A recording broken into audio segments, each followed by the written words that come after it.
Hi everyone, my name is Chris and I own Microgreens, and I'm going to share with you a little information that a lot of people don't realize.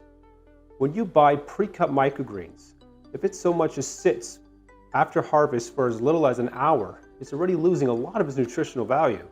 And by the time it's harvested, brought to the grocery store, sitting in those little clamshells for a couple days, it almost is depleted of all this nutritional value. So that's why today I'm going to show you how to grow your very own microgreens so that you can harvest it and eat it immediately to achieve the maximum nutritional rewards that microgreens has to offer. So today I'm going to work with basil. Basil is one of our varieties. So the first step to do is you take the cover off, and inside the leaflet are detailed instructions on how to grow your own microgreens. So you simply just peel it apart. And inside, as you can see, are the steps on how to grow your own microgreens. But I'm going to show you in a video because videos are easier to follow and more fun.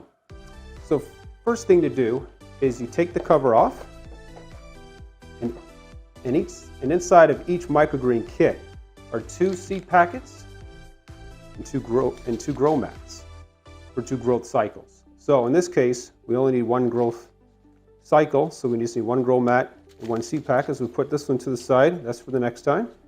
So the first step to do is to get your grow mat, make sure it's nice and flat inside your container.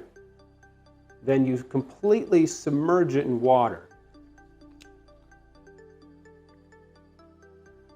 So I simply pour the water in, about half full, pat it down, and then I flip it until it's completely saturated. And the kind of water that you want to use is bottled water, purified water, or filtered water, because you don't want any contaminants in the water that sometimes well water or cistern water could carry. So just to be on the safe side. So next I do is I drain the excess water out. That way I know my mat's completely saturated and it's not too little or too much water, it's the perfect amount. The next step is to sprinkle your seeds on your grow mat. So each seed packet has a little tear strip here, so it makes it very easy to tear. And then you simply sprinkle it as evenly as you can on your grow mat.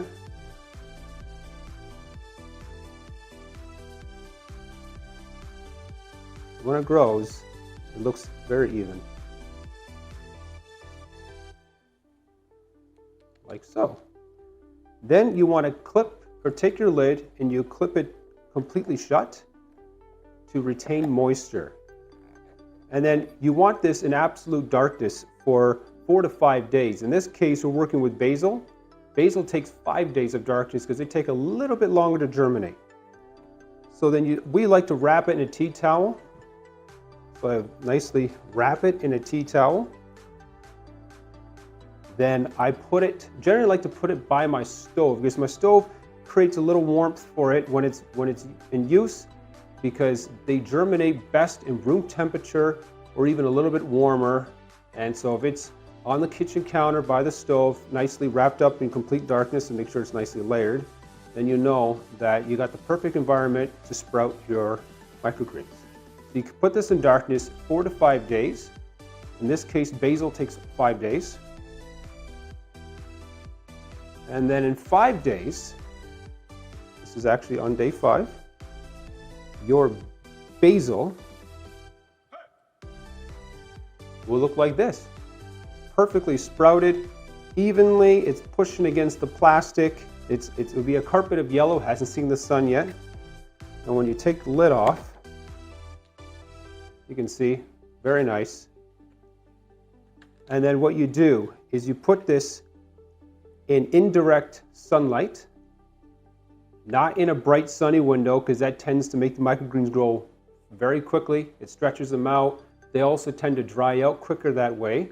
They don't need direct sunlight. You put them in indirect sunlight, so on a table, coffee table, somewhere in the middle of a room.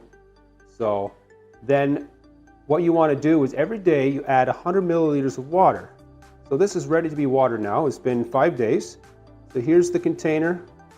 And then we add 100 milliliters of water. A little bit more than 100 milliliters. That's good.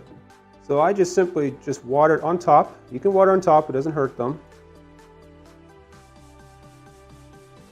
And then I move it around, make sure it's completely absorbed, because the grow mat is like a sponge, so it just absorbs the water nicely. And then you do this once a day, but always check, because there is a significant difference between a wet grow mat and a dry grow mat.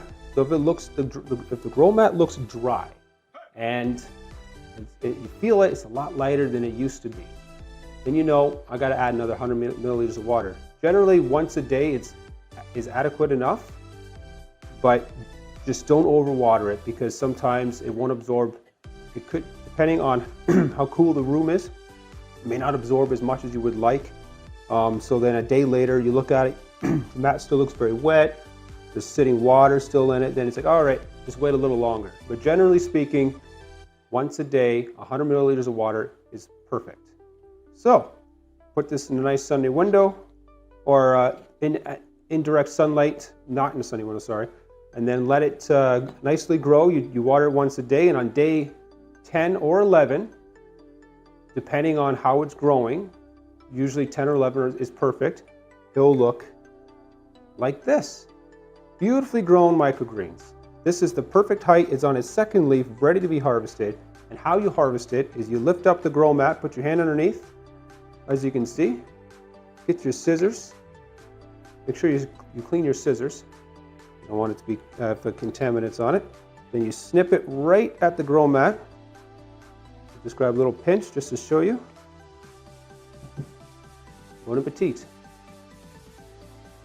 That's good. Now, there you go. That's how you gain the maximum nutritional reward that microgreens has to offer, by harvesting immediately and eating it immediately after harvest. And that way, you don't miss out on any of those nutritional rewards that this little superfood has to offer. Thanks, guys. Thanks for watching my video, and until next time.